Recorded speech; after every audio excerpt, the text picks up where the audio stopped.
गुरुजी राधे राधे जी। मेरा क्वेश्चन ये था कि क्या हम तुलसी जी के माला पहनकर लहसुन प्याज खा सकते हैं? तुलसी की माला तो पहनना ही चाहिए सबको। जी। तुलसी की माला सबको पहननी चाहिए। लहसुन प्याज आप खाएं ना खाएं वो आपकी मर्जी, लेकिन तुलसी की माला पहनो। तुलसी की माला सबको पहननी चाहिए, ठीक है। और एक मतलब शादीशुदा गृहस्थी बसाने के लिए कुछ क्या गृहस्थी मतलब बसा रही हूँ, नहीं तो थोड़ा गृहस्थी तो बस गई आपकी। हाँ, तो मतलब थोड़ा उसके बारे में नॉलेज, हाँ हाँ, क्या नॉलेज चाहिए बताइए। मतलब कैसे उसे हम अच्छे से चलाएं। पति आए हैं आपके? नहीं तो बिना पति क्या पाए हो? जी, मेरे सास ससुर आए हैं। अच्छा, तो पति को भी ले आते? काम है ना, तो क्या करते हैं? बस गाड़ी है अपना। और आप क्या करते हो? House wife. और क्या पढ़े हो, कहाँ तक हो?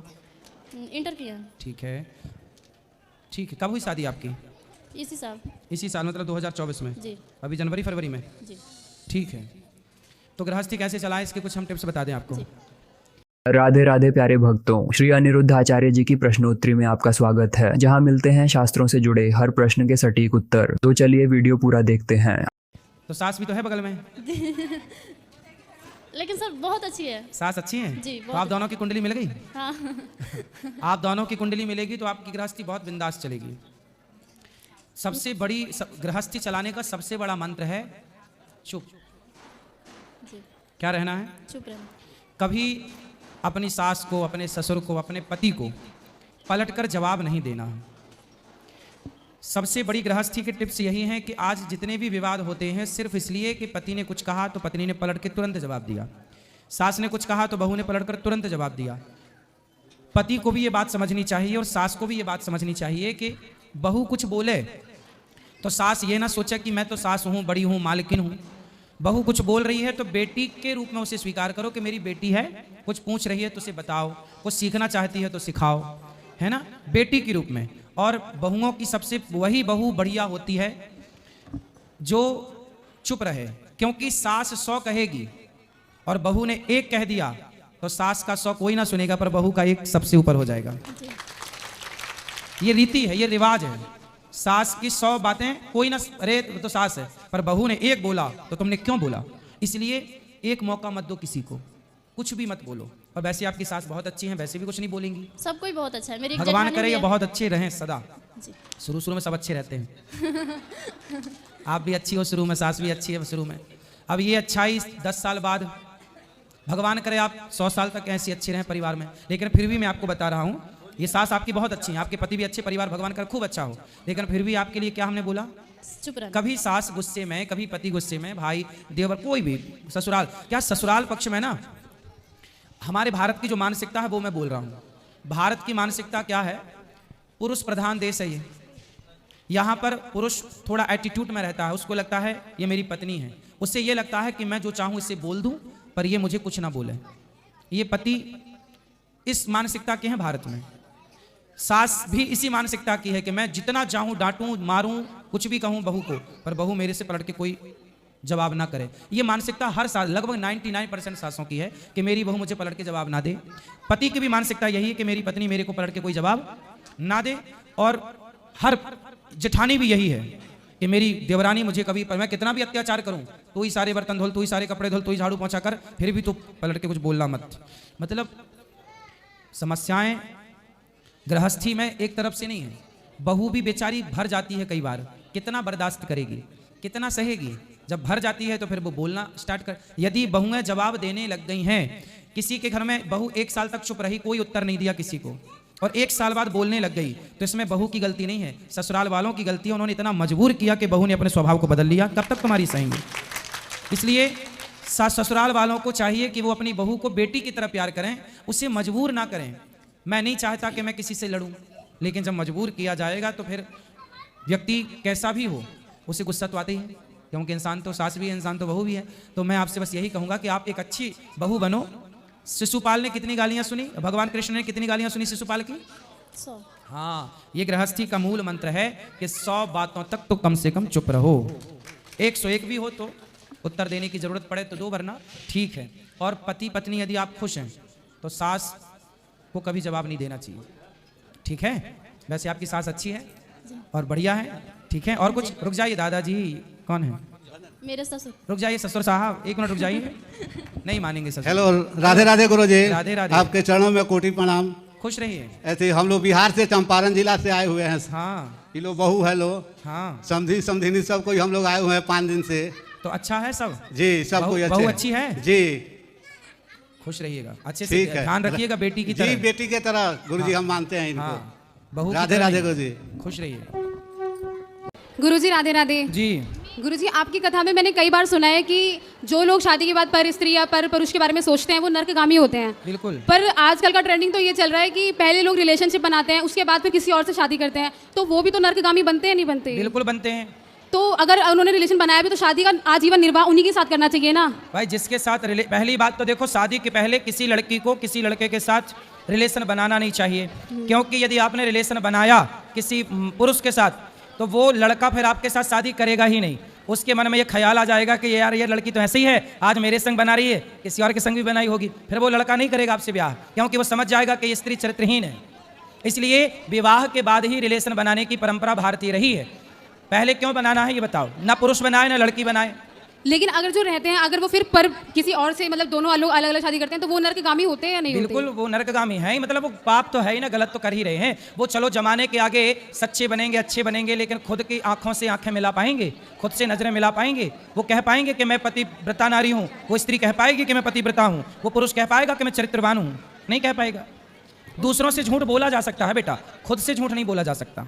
जी। और जैसे गुरुजी युधिष्ठिर ने अपने पैर में जैसे जख्म लिया था कुछ कीड़ों को अपने उनकी ज़िंदगी बचाने के लिए, तो ऐसे ही सर पे जुए भी वगैरह होते हैं तो उनको निकालते हैं, तो ज़िंदगी तो उनकी भी होती है, फिर पाप तो उसका भी लगता होगा सबको। नहीं तो आप अपने सिर में रखो जुए, बढ़िया। तो सबके बस यही जुए। पूछना था कि ज़िंदगी अगर उनकी है तो नहीं बढ़िया, वैसे जुए होना अच्छी बात है, सारा गंदा खून पी जाते थे। अब क्या होता है कि सारे जुए मर गए, अब गंदा खून आदमी के अंदर ही रह गया, तो आदमी की उम्र कम हो गई। पहले जुए हुए थे तो वो पी जाते थे, वरना आजकल कुछ पति का पी रही हैं खून, कुछ पत्नियों का पी रहे हैं खून, एक दूसरे का पी रहे हैं। जुए है नहीं खून पीने के लिए। जी। तो सुनो, इसलिए बेटा लिव इन में रहना, ये लिव इन में रहना आप बताओ सही है कि गलत है? बिल्कुल गलत है गुरुजी। गलत है ना? जी। इसलिए लिव इन में नहीं रहना चाहिए। हाँ और ये चीज़ सुनो एक बात, कल मेरे से एक बहन ने सवाल किया कि उसके बहन का विवाह हुआ, विवाह होने के बाद पता चला कि जिस लड़के से विवाह हुआ उस लड़के को एड्स की बीमारी है। डॉक्टरों ने बताया कि एड्स क्यों हुआ? बोले ये लिव इन में रहता था, बहुत सारी लड़कियों से संबंध था तो उसे एड्स हो गया। सोचिए लिव इन में रहने वालों के ऊपर एड्स जैसी खतरनाक बीमारियां बिल्कुल होंगी ही होंगी 100%। इसलिए आजकल विवाह करने के पहले बार बार मैं एक बात दोहरा रहा हूं कि लड़का लड़की दोनों अपना टेस्ट, मेडिकल टेस्ट जरूर कराएं, क्योंकि ये बीमारियां अनेक लड़की और अनेक लोगों के साथ, अनेक पुरुष या स्त्री, अनेक लोगों के संबंध बनाने से होता है, जिसमें कि लिव इन में रहने वालों के ऊपर ज़्यादा संभावनाएं हैं। जी धन्यवाद गुरुजी। खुश रहिए। राधे राधे गुरुजी, चरण स्पर्श गुरुजी। हाँ मैया। गुरुजी आपने हमारी जिंदगी बदल दी। गुरुजी मैं आपके पास 2022 में आई थी, मैंने पहली बार में गुरु अन्नक्षेत्र करवाया था संतों का। और गुरुजी मैंने जब मैं यहाँ से अन्नक्षेत्र करा के गई थी मेरे ससुर के नाम से, तो मेरे को सपने में दिखाई दिए, तो उन्होंने बोला, मैंने कहा चाचा तुमने रोटी खा ली? उन्होंने कहा था कि हाँ खा ली, 2 रोटी मैंने खा ली, 2 रोटी श्रीमन नारायण ने खा ली, 2 रोटी सुदामा ने खा ली। मुझे ऐसे उन्होंने सपने में दिखाया, तो मैंने कहा ठीक है पिताजी बहुत अच्छी बात है, इतना कह के वो मुझे दिखाई नहीं दिए। तो गुरुजी जब आपने कथा में बोला था, कई लोग कहते हैं कि ना कि भोलेनाथ को जाके और हनुमान चालीसा नहीं सुनानी चाहिए, लेडीज नहीं सुनाती है, लेकिन गुरुजी मैं जब से यहाँ से गई ना उसके बाद मैंने सुबह में और मेरा पति हम दोनों इतने भक्त हो चुके हैं गुरुजी कि मैं आपको कुछ बता नहीं सकती गुरुजी। रात और दिन टीवी देखते देखते रोते रहते हैं गुरुजी, और मैं सुबह 4 बजे उठ जाती हूँ गुरुजी। 4 बजे उठ के नहीं मैं गुरुजी शिव जी के मंदिर पहुँच जाती हूँ सेवा पूजा में, और 5:10 पे मैं उनको हनुमान चालीसा सुना देती हूँ गुरुजी। सही है। मेरा ये कहना है गुरुजी कि मैं ये जो शिव जी भगवान को मैं हनुमान चालीसा सुनाती हूँ, क्या गुरुजी ये सही है क्या? बिल्कुल सही है गुरुजी। जब से मैं सुनाने लगी हूँ ना गुरुजी, तब से गुरुजी मेरी जिंदगी बहुत बहुत बदल गई गुरुजी। एक सेकंड गुरुजी, आज मेरे पति का एक क्वेश्चन है, एक सुन लो, आप सुनाएंगे? क्या सवाल एक है? सेकंड मेरा पति आपको सुनाएंगे। गुरुदेव प्रणाम। जी। चरण स्पर्श। खुश रहिए। गुरुदेव मैंने जब आप कथा सुना रहे थे तो एक क्षण के लिए बिहारी जी के दर्शन किए थे आपने। जी। आपने बिहारी जी के दर्शन किए थे और बस एक पल के लिए देखा था आपने, बिहारी जी के दर्शन हुए थे गुरुदेव। खुश जय रहिए। श्रीमान नारायण। जय श्रीमन नारायण। राधे राधे गुरुजी। जी। राधे राधे गुरु। पहले तो हम बड़े धन्यवादी हैं जो आप तरावड़ी शहर में पधार रहे हैं। हमारे ऊपर राधा रानी की बहुत कृपा है, बांके बिहारी की बहुत कृपा है जो सतगुरु हमारे शहर में आएंगे। बहुत आंखें आपका इंतजार कर रही हैं। कौन से शहर से हैं? तरावड़ी शहर से जी। तरावड़ी हमारे हैं? हाँ जी, आ रहे हैं, ठीक है। तो गुरुजी मेरा ये प्रश्न है, जैसे संत महात्मा कहते हैं भाई कभी भी मंदिर में हम आए तो साधारण कपड़े डालकर आने चाहिए और अच्छे वस्त्र डालकर आने चाहिए। गुरुजी जैसे हम मंदिर में आते हैं अभी भी कुछ लोग माता पिता भी साथ होते हैं और अच्छे कपड़े डालकर नहीं आते, उसमें माता पिता का दोष है या बच्चों का दोष है? उसमें किसको दोष लगेगा? कपड़े का कोई सवाल नहीं है, भाव होना चाहिए। मंदिर जाओ तो भाव अच्छे हो, कपड़े ठीक। अच्छे हो ना हो, कोई दिक्कत नहीं। नहीं गुरुजी, जैसे संत महात्मा कहते हैं कि आप मंदिर में जाओ तो साधारण वस्त्र डालकर जाना चाहिए। ठीक है। अभी भी कुछ लोग ऐसे वस्त्र डालकर जाने चाहिए, माँ बाप भी साथ होते हैं, तो उसमें दोष किसका है, माँ बाप का या बच्चों का? भाई बच्चे कम कपड़े पहने, गलत कपड़े पहने तो माँ बाप का ही दोष है। माँ बाप इजाजत दे रहे हैं तो बच्चे पहन रहे हैं, माँ बाप इजाजत ना दें तो कैसे पहनेंगे?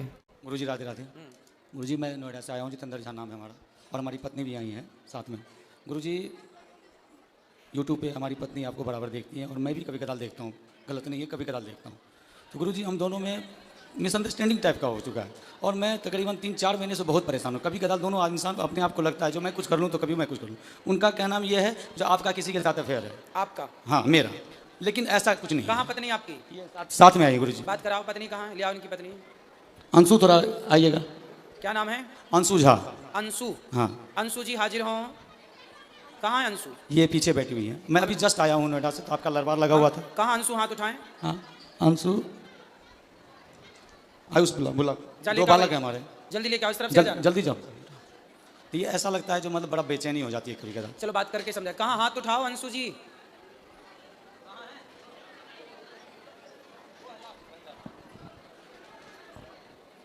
और क्या समस्या है? और समस्या यही है, जैसे तो आपकी पत्नी आपको संदेह की दृष्टि से देखती हाँ, है? हाँ प्यार बहुत है दोनों आदमी। तो अच्छा ये बताओ, तो आप क्या, आपका है किसी से चक्कर? नहीं नहीं गुरुजी, गलती हमारी है। गलती कहाँ है ये मैं बता रहा हूँ, क्लियर पूरे समाज के बीच में। मैं कभी कदाल आपको मदिरा सेवन करता था पहले शराब पीते थे? जी, मैंने छोड़ दिया उसको।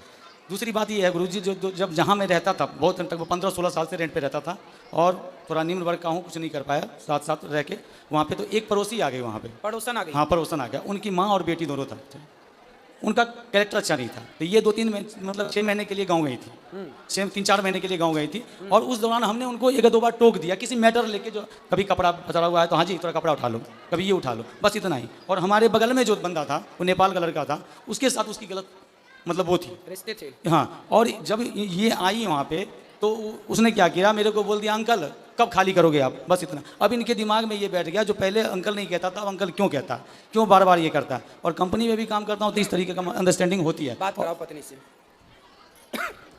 क्या नाम है आपका? अंशु झा सर। आप ठीक हैं? हाँ ठीक हूँ। तो आपके पति अच्छे हैं? हाँ अच्छे। तो आपको ऐसा लगता है कि इनका किसी और के साथ कुछ लफड़ा है? सर ऐसा तो नहीं लगता है, लेकिन कभी कभी मतलब लड़की सब जो होती है वो मतलब अजीब जैसा बिहेव करने लगता है, लड़ाई कर होता है घर में। तो ये आपसे लड़ते हैं कभी कभी? हाँ हाँ। क्यों लड़ते हो भैया पत्नी से? गुरुजी कभी कदाल ऐसा होता है, मैं जो नौकरी करता हूँ वो एक्सपोर्ट हाउस होता है, गारमेंट लाइन है, उसमें लड़कियाँ मर्चेंट होती हैं, बहुत सारी की होती हैं। बात व्यवहार होता है अगर वर्क लेवल पे, बस उन्हें। और इन्हें लगता है कोई बात व्यवस्था में जो हाँ ये ऐसा क्यों हो रहा है, आपने क्यों बोला? सर 1 साल से ऐसा हुआ, पहले ऐसा नहीं था। तो आप भी पत्नी को जवाब मत दो, पत्नी की बात मानो। नहीं देता हूँ गुरुजी, गुरुदेव मैं देता नहीं, तरफ से लड़ाई मत करो। नहीं करता हूँ, बट कभी कदाल मेरे अंदर, यही तो मैं पूछना चाहता हूँ, मुझे मेरे अंदर बेचैनी हो जाती है, जो मैं क्या करूँ। किस चीज़ की बेचैनी? बेचैनी जो आखिर मैं जिसके लिए इतना कर रहा हूँ, घर में इतना बच्चों हैं, 2 बच्चे हैं हमारे, कितना कर रहा हूँ, अब वहाँ मेरा कदर नहीं हो पा रहा है। मैं क्या करूँ, बढ़ जाऊँ क्या? नहीं, कभी कदर कौन नहीं करता? हमारी पत्नी नहीं करती है। बात कराओ, पति की कदर नहीं करती? हाँ करती। ये तो कह रही है करते हैं। अब इनका कदर करने का मतलब ये भी उद्देश्य, कदर किसे कहते हैं करना? अब बताओ कदर किससे कहते हैं, परिभाषा दे दो इनको। वैसे एक बात बताएं, मैं आपको एक बात बताऊं, बात करो पत्नी।